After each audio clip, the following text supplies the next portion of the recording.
मेरा नाम रमशा है और मेरी उम्र 24 साल है। मैं तकरीबन दोपहर 2 बजे किचन में खाना बना रही थी। गर्मी बहुत थी, इसलिए मैं ठंडी हवा लेने के लिए खिड़की के पास आ गई। बाहर से ठंडी हवा का झोंका मुझे तरोताज़ा कर गया। तभी मुझे ख्याल आया कि मेरा शौहर ज़ीन किसी भी वक्त घर आने वाला है और मैं दोबारा चौल्हे की तरफ मड़ गई। मेरी शादी ज़ीन से 2003 में हुई थी। उसने मुझे दुनिया की हर खुशी दी थी। ज़ीन एक डॉक्टर है और उसका अपना क्लिनिक है। हमारा एक 5 साला बेटा है जिसे हम प्यार से बबलू कहते हैं। खैर, इस दिन मैं दोबारा ठंडी हवा लेने खिड़की के पास गई। बाहर का मंजर देखकर मैं दंग रह गई। हमारी खिड़की के बिल्कुल सामने एक 19-20 साल का लड़का खड़ा था। इससे पहले कि मैं मड़ पाती, इसने मुझे घूर कर देखा और मैं फौरन खिड़की से पीछे हट गई। मेरा दिल जोर जोर से धड़कने लगा। मैं थोड़ा डर गई थी, लेकिन चूंकि मुझे दोपहर का खाना तैयार करना था, इसलिए मैं सब कुछ भूल कर अपने काम में लग गई, क्योंकि ज़ीन किसी भी वक्त खाना खाने आ सकता था। तभी दरवाजे की घंटी बजी और मैंने दरवाज़ा खोला तो देखा कि ज़ीन सामने खड़ा है। उसने अंदर आकर मुझे सलाम किया और बताया कि आज शाम हमें एक शादी में जाना है। फिर हम तीनों ने मिलकर खाना खाया। मैं खिड़की वाली बात बिल्कुल भूल चुकी थी। ज़ीन वापस क्लिनिक चला गया और मैं बबलू को सुलाने के बाद नहाने चली गई। शाम को हम शादी में गए और खूब मज़े किए। वापसी पर ज़ीन ने कहा, रमशा, कल मेरे लिए लंच न बनाना, क्योंकि कल मेरी एक अहम सर्जरी है। मैंने कहा, ठीक है। अगले दिन मैं मामूल के मुताबिक लंच बना रही थी। गर्मी से परेशान होकर मैं खिड़की के पास गई और अपना पसीना साफ करने लगी।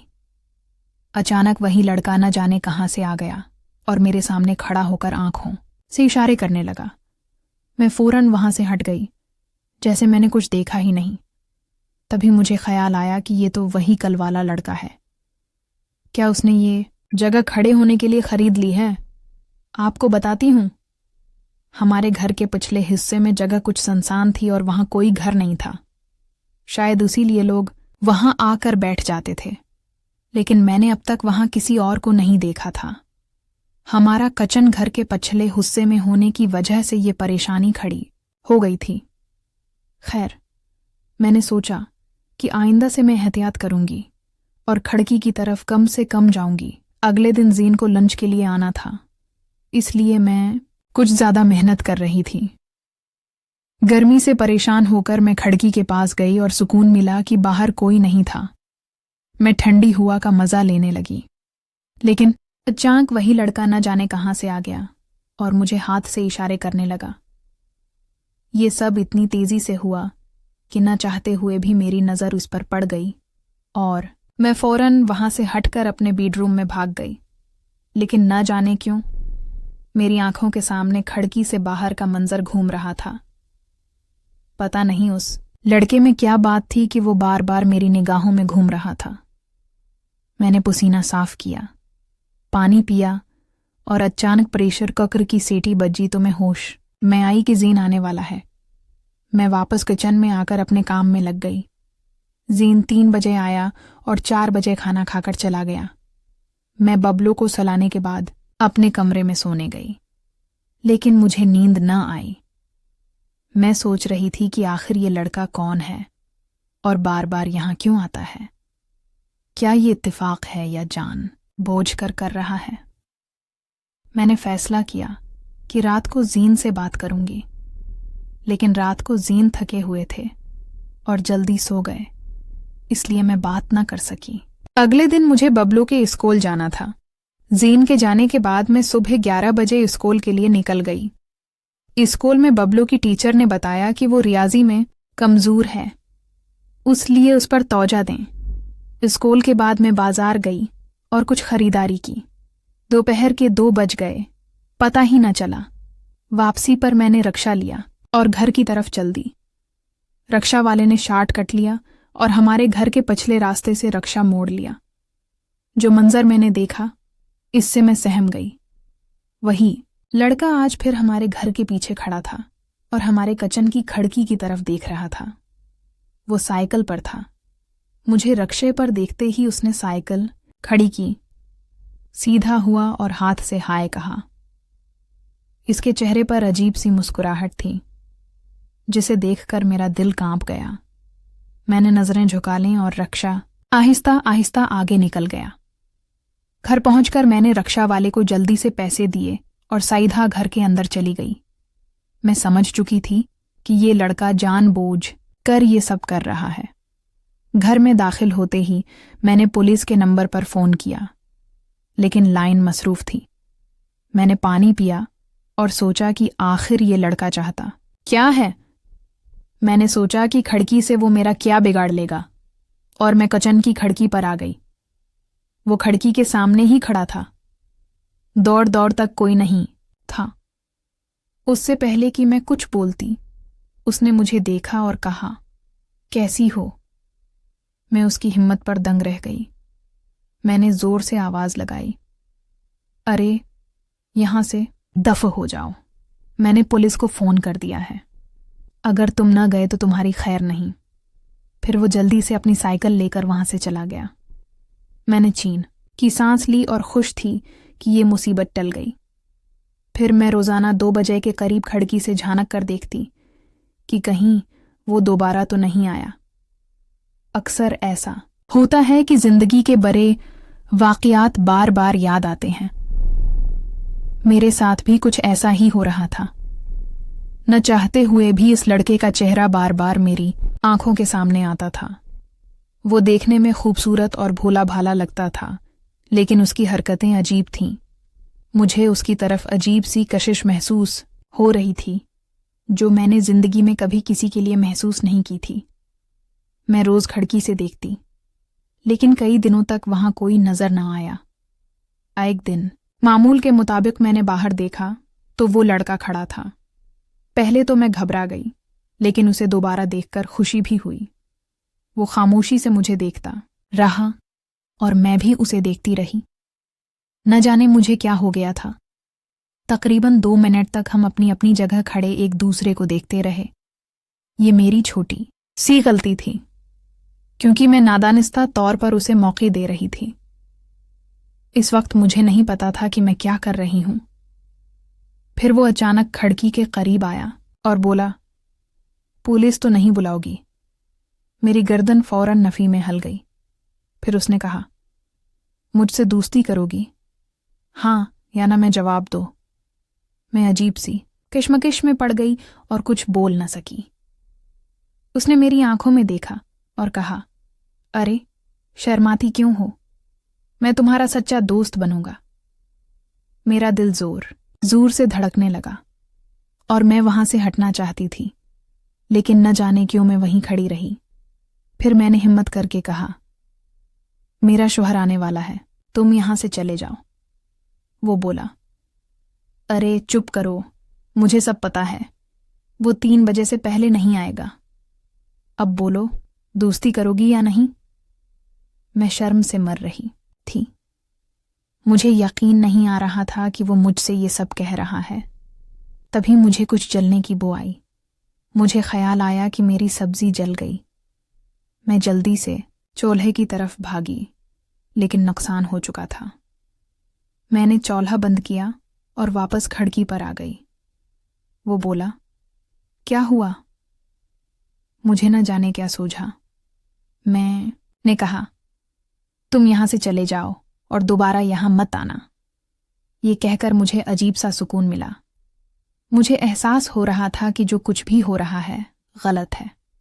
मैंने अपना सारा ध्यान खाना बनाने में लगा दिया, क्योंकि 3 बजने वाले थे और जैन किसी भी वक्त आ सकता था। 10 मिनट बाद मैंने खिड़की से बाहर देखा तो वहां कोई नहीं था। मैंने दिल ही दिल में चैन की सांस ली, लेकिन इस लड़के की एक एक बात मेरे कानों में गूंज रही थी। मैंने सोचा, क्या मैं वाकई इतनी खूबसूरत हूं कि ये लड़का मुझ पर फदा हो गया?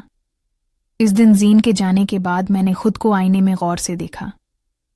मैं वाकई खूबसूरत थी। पहली बार मैंने खुद को इतनी तौजा से देखा था।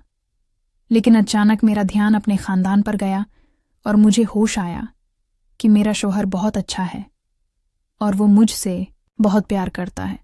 ये सोचते हुए मैं सो गई।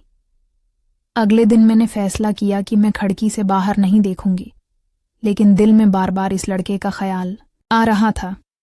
उसकी एक एक बात मेरे दिल में बस गई थी। इसका चेहरा मेरे दिमाग में फिल्म की तरह घूम रहा था। मैं कब 2 बजे का इंतजार करने लगी, पता ही न चला। 2 बजे मैंने बाहर देखा, लेकिन कोई नहीं था। मैं बार बार बाहर देखती रही, लेकिन कोई नजर न आया। 3 बज गए और जीन घर आ गया। हमने खाना खाया और वो तकरीबन 3:30 बजे वापस चला गया। मैं बर्तन रखने किचन में आई तो देखा कि वो लड़का बाहर खड़ा है। मैं जल्दी से खिड़की पर आ गई। वो भी फौरन खिड़की के पास आ गया और बोला, आज मेरी साइकिल पंक्चर हो गई थी, इसलिए 2 बजे ना आ सका। मैंने कुछ ना कहा तो उसने कहा, पता है तुम आज और भी प्यारी लग रही हो। मैंने नजरें झुका लीं। मैंने सोचा, आखिर ये लड़का ऐसी बातें क्यों करता है। लेकिन ये सच था कि ये सब सुनकर मुझे अच्छा लग रहा था, क्योंकि तारीफ औरत की कमजोरी है। फिर उसने पूछा, तेरा नाम किया है? न जाने क्यों मैंने कहा, रमशा। मैंने पूछा, तुम्हारा नाम क्या है? उसने जवाब दिया, दानिश, और लड़खड़ाते हुए बोला, बराह करम एक बार मुझसे दोस्ती कर लो। मैं कुछ देर खामोश रही तो वो बोला, ठीक है, मुझे देर हो रही है, मुझे काम पर जाना है। मैंने पूछा, क्या तुम पढ़ते नहीं हो? उसने कहा, नहीं, मैं इलेक्ट्रिक की दुकान पर इलेक्ट्रीशियन हूं। कभी तुम्हारे घर बिजली का कोई मसला हो तो बताना। ये कहकर वो चला गया और मैं अपने बेडरूम में आकर लेट गई। शाम को जैन के आने के बाद मैं ब्यूटी पार्लर चली गई। वहां कुछ वक्त लग गया और रात के 8 बज गए। मैं बाहर आकर रक्षे का इंतजार करने लगी। अचानक एक रक्षा मेरे सामने आकर रका। रक्षा वाले को देखकर मैं सहम गई। ये दानिश था। मैंने पूछा, तुमने झूठ बोला था कि तुम इलेक्ट्रीशियन हो? वो बोला, नहीं, वो सच था। मेरा वो काम थोड़ा होता है, इसलिए कभी कभार में किराए का रक्षा भी चला लेता हूं। मैंने कुछ न कहा और हैरानी से वहां खड़ी रही। वो बोला, चलो बैठ जाओ, मैं तुम्हें घर छोड़ देता हूं। मैं उसे अचानक देखकर सहम गई थी, इसलिए कुछ समझ न पाई कि क्या करूं। फिर मैंने सोचा कि घर तो जाना ही है। मुझे देर भी हो रही थी और मैं डरते डरते उसके रक्षे में बैठ गई। थोड़ी देर चलने के बाद वो बोला, मैंने तुझे शाम को ब्यूटी पार्लर जाते हुए देख लिया था। मैंने पूछा, तुम क्या मेरा हर वक्त पीछा करते हो? उसने जवाब दिया, अरे नहीं, मैं यहां रक्षा स्टैंड पर खड़ा था, शायद तुमने ध्यान नहीं दिया।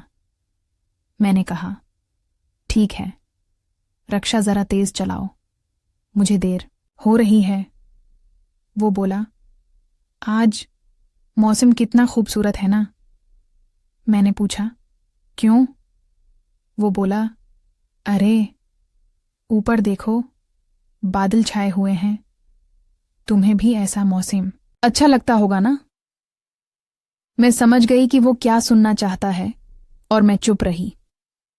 थोड़ी देर बाद मैंने कहा, मुझे घर जल्दी जाना है, रक्षा तेज चलाओ। उसने जैसे कुछ सुना ही ना हो और बोला, मेरा तो दिल इस मौसम में तुम्हारी जैसी खूबसूरत लड़की के साथ घूमने को कर रहा है। मैं ये सुनकर दंग रह गई और कुछ न बोली। मुझे लग रहा था कि उसके रक्षे में बैठकर मैंने जिंदगी की सबसे बड़ी गलती कर ली है। वो बोला, क्या करूं, तुम बहुत खूबसूरत हो और मुझे अच्छी लगती हो। मैंने बगैर कुछ कहे नजरें झुका लीं। मैं कर भी क्या सकती थी? मैंने उसे याद दिलाया, दानिश, रक्षा तेज चलाओ, मुझे जल्दी घर जाना है। लेकिन वो आहिस्ता आहिस्ता रक्षा चलाता रहा, जैसे उसने कुछ सुना ही ना हो। वो बोला, एक शर्त लगाते हैं। मैंने आहिस्ता से पूछा, क्या? वो बोला, तुम भी मुझे दिल ही दिल में पसंद करती हो ना? मैं कुछ बोलने की हालत में न थी। मुझे लग रहा था कि ये लड़का बहुत ज्यादा बोल रहा है और सारी हदें पार कर रहा है, लेकिन कहीं ना कहीं मेरी वजह से ही उसकी हिम्मत बढ़ी थी। मुझे शायद किचन की खिड़की बंद कर देनी चाहिए थी। वो फिर पीछे मुड़कर बोला, अरे मुझ पर तरस खाओ, मुझसे दोस्ती कर लो। मैंने इस बार साफ साफ कहा, मुझे जल्दी घर जाना है, तुम रक्षा तेज क्यों नहीं चलाते? ये सुनते ही उसने रक्षे की रफ्तार बढ़ा दी। थोड़ी देर वो चुप रहा, मैं भी खामोश बैठी रही। अचानक वो फिर पीछे मुड़ा और आहिस्ता से बोला, लगता है मैं तुम्हें अच्छा नहीं लगता, इसलिए तुम मुझसे दोस्ती नहीं करना चाहती। मैंने ये सुन लिया, लेकिन कोई रद्दामल न दिया। दिल ही दिल में सोच रही थी कि अब क्या करूं, लेकिन इसमें मेरी कोई गलती तो न थी। ये तो मेरे पीछे हाथ धोकर पड़ गया था। मैंने उसे अपनी खिड़की पर आने को तो नहीं कहा था। इसे ऐसी बातें करने से पहले सोचना चाहिए था। मैं किसी भी हाल में उससे दोस्ती नहीं करना चाहती थी। मेरा एक हिंसता खेलता खानदान था। मैं ये सब सोच ही रही थी कि रक्षा अचानक रख गया। मैंने पूछा, क्या हुआ? वो बोला, रक्षे की चीन उतर गई है। वो रिक्शे से उतरा और चीन ठीक करने लगा। चीन ठीक करके वो बोला, मैं जरा ताज़ा हुआ ले लूं। मैं चुपचाप बैठी रही। मैं सोच रही थी कि ये बड़ा ही शरारती लड़का है। थोड़ी देर बाद वो रक्षे पर चढ़ा और रक्षा चलाने लगा। कुछ देर तक वो चुपचाप रक्षा चलाता रहा। फिर अचानक पीछे मुड़कर बोला, सबसे बड़ी गलती तुम्हारी है। मैंने गुस्से में पूछा, वो कैसे? वो बोला, तुम इतनी खूबसूरत हो। फिर मेरा ध्यान रक्षे के पीछे गया और मैंने देखा कि एक साइकिल वाला हमारे रक्षे के बिल्कुल पीछे है। उसने शायद ये सब सुन लिया था। जैसे ही मैं पीछे मुड़ी, मेरी उससे नजरें टकराईं। वो मुझे घूर रहा था। मैंने फौरन गर्दन मोड़ ली। वो कोई 34 से 35 साल का बदसूरत सा काले रंग का आदमी था। मैं घबरा गई कि अब क्या होगा। वो रक्षे के साथ साथ चलने लगा और मुझे देखने लगा। मैंने उसकी तरफ बिल्कुल न देखा और नजरें झुकाकर बैठी रही।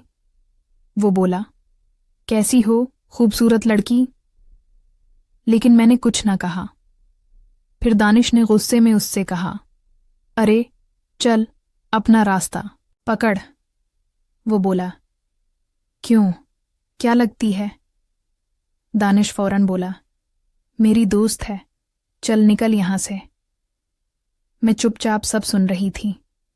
मैं दानिश की बहादुरी पर खुश थी, लेकिन वो आदमी वहां से हटा नहीं और रक्षा के साथ साथ चलता रहा। फिर दानिश ने रक्षा रोक दिया और इस आदमी से कहा, आबे क्या है, यहां से जाता है कि नहीं? तब सड़क पर 2-4 लोग आ गए और वो आदमी समझ गया कि अब यहां रखना ठीक नहीं। वो सीधा आगे बढ़ गया, लेकिन जाते जाते पीछे मुड़कर मुझे देखा। मैंने अपनी गर्दन घुमा ली। मैं उसका बदसूरत चेहरा नहीं देखना चाहती थी। मैंने दिल ही दिल में चीन की सांस ली कि ये मुसीबत टल गई। मैंने दानिश से कहा, देखो तुमने मेरी कितनी बेइज्जती कराई। मैंने कहा, पलट रक्षा किसी और रास्ते से ले जाओ। मैं उस आदमी को दोबारा नहीं देखना चाहती। मुझे डर था कि कहीं वो दोबारा रास्ते में न मिल जाए। दानिश ने चुपचाप रक्षा घुमा लिया। वो बोला, मैडम बेफिक्र हो जाओ, मैंने उसे भगा दिया ना। मैंने कहा, लेकिन तुम्हें ऐसी बातें करने की क्या जरूरत है? वो मेरी तरफ मुड़ा और बोला, क्या तुम्हें मेरी बातें अच्छी नहीं लगती? मैं चुप हो गई। मेरे पास इसके सवाल का कोई जवाब न था। कहीं ना कहीं मेरी गलती से ही ये सब हो रहा था। मुझे क्या पता था कि मेरी छोटी सी गलती इतनी बड़ी बन जाएगी। खैर, थोड़ी देर में मैं बेफिक्र हो गई और सोचा कि इस आदमी से मेरा क्या लेना देना। मैं चुपचाप मौसम का मजा लेने लगी। मैंने सिर उठाकर देखा तो घने बादल छाए हुए थे। लग रहा था कि किसी भी वक्त बारिश हो सकती है। दानिश ने मुझे बादल घूरते देख लिया और फौरन बोला, सच बताओ, आज मौसम बहुत प्यारा है ना? मैं बोली। हाँ, बहुत प्यारा है आज मौसम। तब दानिश ने पीछे मुड़कर देखा और बोला, कोई पीछे से साइकिल पर आ रहा है। मैंने पूछा, हाय, कहीं वही आदमी तो नहीं? दानिश बोला, कैसी बात करती हो? उसे तो मैंने भगा दिया ना, अब वो नहीं आएगा। मैं दानिश से खुश थी कि उसने उस बदसूरत आदमी को भगा दिया था, और ये भी अच्छा लगा कि अब वो रक्षे के पीछे ध्यान रख रहा था। थोड़ी दूर जाकर एक आइसक्रीम वाले के सामने उसने रक्षा रोक दिया। मैं बोली, ये क्या कर रहे हो? मुझे देर हो रही है और मौसम भी खराब है। उसने 2 आइसक्रीमें लें और एक मुझे पकड़ा दी। वो बोला, आइसक्रीम खाओ और दिल को ठंडा करो। वो रक्षा चलाते चलाते आइसक्रीम खाने लगा। मैं दिल ही दिल में सोच रही थी कि बेचारा कितनी कोशिश कर रहा है मुझसे दोस्ती करने की। फिर अचानक मुझे ख्याल आया कि मुझे देर हो रही है। जब मैं घर से निकली थी तो जीन सो रहे थे। पिछली रात उन्होंने कलिंक में पूरी रात ऑपरेशन करते हुए गुजारी थी, इसलिए वो शायद अभी तक ना उठे हों। लेकिन बबलो तो मासी को तंग कर रहा होगा। मैंने बबलो को पड़ोस की मासी के घर छोड़ा था। मैंने दानिश से कहा, रक्षा थोड़ा तेज चलाओ, मुझे घर जाकर खाना बनाना है। ये सुनते ही उसने रक्षा एक होटल के बाहर रोक दिया। वो बोला, मैं 1 मिनट में आया। उसने कुछ खाना पैक कराया और मुझे थमा दिया। वो बोला, ये लो, खाने की टेंशन खत्म, ये यहाँ का बेहतरीन होटल है। मैंने पूछा, तुम ये सब क्यों कर रहे हो? घर तो मुझे जाना ही है। उसने कहा, घर तो मैं तुम्हें ले जा ही रहा हूं। ये खाना इसलिए कि तुम जल्दी जल्दी चलने की बात ना करो। आखिरकार पहली बार तुमसे मुलाकात हुई है, वो भी इस मौसम में। खिड़की से देखने और तुम्हारे साथ रक्षे में सफ़र करने में फ़र्क है। मैं आज बहुत खुश हूं। मैं एक ऐसे ख़ानदान में पली बढ़ी थी जहां औरत को पर्देदारी का सबक सिखाया जाता था। मैं अपनी पर्देदारी का ख्याल भी रखती थी, लेकिन इस बेचारे को क्या पता था कि वो एक हारी हुई बाजी खेल रहा है। मैं किसी भी हाल में अपने उसूलों को नहीं भूल सकती थी, और मेरा सबसे बड़ा उसूल था अपने ख़ानदान की इज्जत रखना। अचानक आसमान में बिजली चमकी और मैं डर गई। मैंने दानिश से कहा, दानिश, अब तो जल्दी करो, तूफान आने वाला है। मौसम खराब होता जा रहा था और मैं घबराने लगी। फिर मुझे सामने से एक खाली रक्षा आता दिखाई दिया। मैंने सोचा कि ये अच्छा मौके है दानिश से जान छुड़ाने का।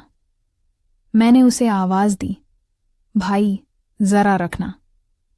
मैंने दानिश से कहा, तुम मुझे यहाँ छोड़ दो, मैं अब तुम्हारे साथ नहीं जा सकती। उसने रक्षा न रोका और चलता रहा। मैंने गुस्से में कहा, दानिश, रक्षा रोको, मुझे उतरना है। उसने रक्षा रोक दिया। दूसरा रक्षा वाला हमारे रक्षे के पास आया और बोला, मैडम, कोई परेशानी है क्या?